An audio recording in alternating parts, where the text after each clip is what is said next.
சென்னையில் மெரினா மற்றும் இதர கடற்கரைகளில் குப்பைகள் போடுபவர்கள் மீது அபராதம் விதித்து நடவடிக்கை எடுக்கப்படும் என மாநகராட்சி நிர்வாகம் எச்சரித்துள்ளது. இது தொடர்பான கூடுதல் தகவல்களை செய்தியாளர் செந்தில்குட்டி வழங்க கேட்கலாம். செந்தில்குட்டி, மேற்கொண்ட செய்தி குறித்து விரிவான தகவலை பகிருங்கள். பெருநகர சென்னை மாநகராட்சி சார்பில் அறிவிப்பு ஒன்று வெளியிடப்பட்டிருக்கிறது. சென்னையில் இருக்கக்கூடிய மெரினா உள்ளிட்ட முக்கியமான கடற்கரை பகுதிகளில் குப்பைகளை போடுவோர்கள் மீது அபராதம் விதிக்கக்கூடிய நடவடிக்கை மேற்கொள்ளப்படும் என்றும் 5000 ரூபாய் அபராதம் விதிக்கப்படும் என்றும் அந்த அறிவிப்பில் தெரிவிக்கப்பட்டிருக்கிறது.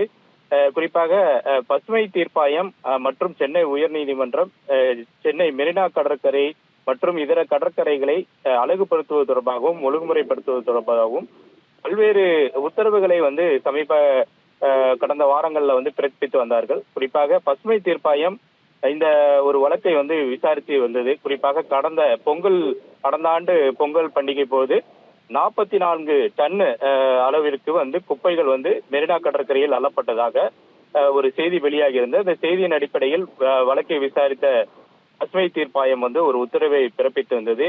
தற்போது நடைபெற இருக்கக்கூடிய அந்த பொங்கல் பண்டிகையின் போது மெரினா கடற்கரை மற்றும் இதர கடற்கரையை தூய்மைப்படுத்துவதற்கும் குப்பை போடுவதை தடுப்பதற்கும் என்ன மாதிரியான நடவடிக்கைகள் சென்னை மாநகராட்சி மேற்கொள்ளப்பட்டிருக்கிறது என்பதை அறிக்கையாக தாக்கல் செய்ய உத்தரவு பிறப்பித்திருந்தார்கள். அது மட்டும் அல்லாமல் குப்பை போடுவதை தடுப்பதற்கு பொதுமக்களுக்கு விழிப்புணர்வு ஏற்படுத்தும் வகையில் அனைத்து ஊடகங்கள் மற்றும் பத்திரிகைகள்ல விளம்பரம் வெளியிட வேண்டும் என்ற ஒரு உத்தரவையும் பசுமை தீர்ப்பாயம் கடந்த வாரம் பிறப்பித்திருந்தது. அந்த அடிப்படையில் சென்னை மாநகராட்சியானது மக்களுக்கு ஒரு விழிப்புணர்வை ஏற்படுத்த வேண்டும் என்ற அடிப்படையில இந்த அறிவிப்பை வெளியிட்டிருக்கிறார்கள். குறிப்பாக இதுவரை அந்த மாதிரி அபராதம் என்ற விஷயம் இடம்பெறாமல் இருந்தது. தற்போது பொங்கல் பண்டிகை வரக்கூடிய சூழல்ல இந்த அறிவிப்பை வெளியிட்டிருக்கிறார்கள்.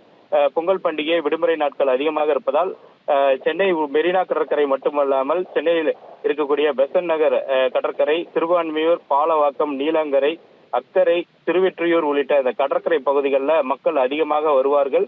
அந்த பகுதிகளில் குப்பைகள் அதிகமாக தேங்கக்கூடிய வாய்ப்புகள் இருக்கிறது. எனவே அந்த பகுதிகளில் மக்கள் எவ்வாறு செயல்பட வேண்டும், குப்பைகளை கடற்கரையில் வீசாமல் அதற்குரிய குப்பை தொட்டிகளில் போடுவதற்கான ஏற்பாடுகள் செய்யப்பட்டிருப்பதாகவும் அந்த அறிவிப்பில் குறிப்பிடப்பட்டிருக்கிறது. எனவே பொதுமக்கள் அதற்கு சென்னை மாநகராட்சியுடைய நடவடிக்கைகளுக்கு முழு ஒத்துழைப்பு வழங்க வேண்டும் என்று அதில் தெரிவிக்கப்பட்டிருக்கிறது.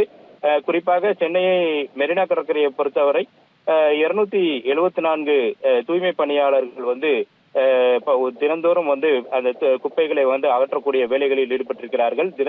தினந்தோறும் 4 மெட்ரிக் டன் அளவிற்கு குப்பைகள் தற்போது சேகரிக்கப்பட்டு வருகிறது என்பதையும் அந்த அறிவிப்பில் தெரிவிக்கிறார்கள். இது பொங்கல் பண்டிகையை ஒட்டு அதிகரிக்கக்கூடிய வாய்ப்பு இருக்கிறது என்ற அடிப்படையில இதை கட்டுப்படுத்துவதற்கும் மக்கள் இது தொடர்பாக விழிப்புணர்வு அடைவதற்காக இந்த அறிவிப்பு வெளியிடப்பட்டிருக்கிறது. இது மட்டுமல்லாமல் மற்ற கடற்கரைகள் பெசன்ட் நகர், திருவான்மியூர், பாலவாக்கம் உள்ளிட்ட அந்த கடற்கரைகள்ல 53 தூய்மை பணியாளர்கள் தூய்மை பணியாக அமர்த்தப்பட்டிருக்கிறார்கள் என்பதையும் அவர்கள் குறிப்பிட்டிருக்கிறார்கள். சென்னையில் அமைந்துள்ள இந்த மெரினா மற்றும் இதர கடற்கரையின் அழகும் சுற்றுச்சூழலும் பாதிக்கப்படுவதோடு உள்நாட்டு வெளிநாட்டு சுற்றுலா பயணிகளிடையே சென்னை நகரின் நற்பெருகை பாதிப்பை ஏற்படுத்தும் இது போன்ற குப்பை அதிகரிக்கும் பொழுது, எனவே அதை தடுப்பதற்காக இந்த நடவடிக்கையை மேற்கொண்டிருப்பதாகவும் குப்பை கொட்டுபவர்கள் அவர்கள் யார் என்று கண்டறியப்பட்டால் அவர்கள் மீது 5000 ரூபாய் அபராதம் விதிக்கக்கூடிய ஒரு அறிவிப்பை சென்னை பெருநகர மாநகராட்சி அறிவித்திருக்கிறது.